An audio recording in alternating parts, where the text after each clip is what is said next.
जय झूलेलाल। मुंहिंजो नालो विवेक थावरानी आहे। मां हिकु सिंधी सियाणे छोकिरे जी ॻाल्हि ॿुधायां थो।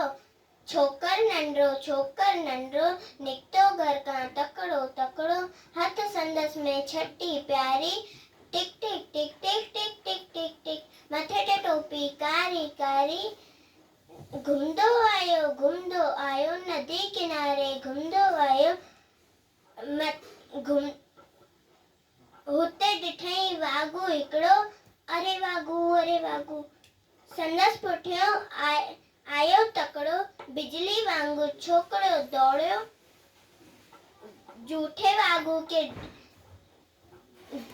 वाघू के नजर न आयो, होतरे में आयो छोकर, हुते ॾिठई शींहं हिकिड़ो, शींहं आयो मथो टपो ॾेई, पर छोकर चालाकी कई। छोकर हिकदम सां हेठि लेटी पियो धरतीअ ते,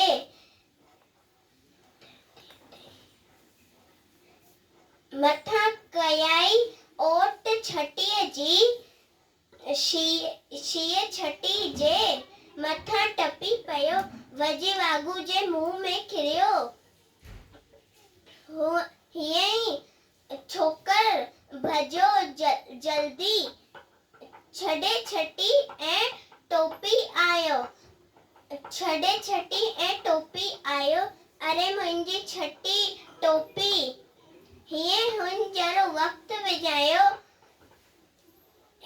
वरी दौड़ियो तकिड़ो, छोकर नंढो। जय झूलेलाल। बहुत अच्छा लगा।